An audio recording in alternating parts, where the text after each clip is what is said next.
શહેરના ડિંડોલી વિસ્તારમાં અસામાજિક તત્વોનો આતંક દિવસે ને દિવસે વધી રહ્યો છે।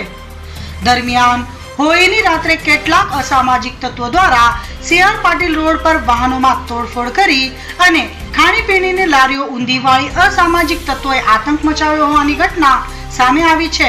આ ઘટના બાદ લોકોમાં ભયનો માહોલ જોવા મળી રહ્યો છે।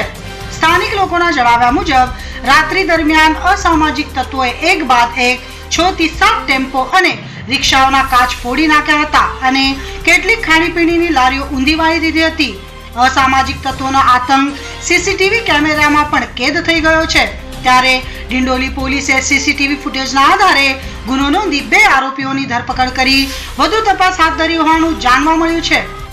અપડેટ ન્યૂઝ માટે જોતા રહો અભય ટાઈમ્સ, સબસ્ક્રાઇબ કરો અને બેલ આઇકોન જરૂરથી વગાડો।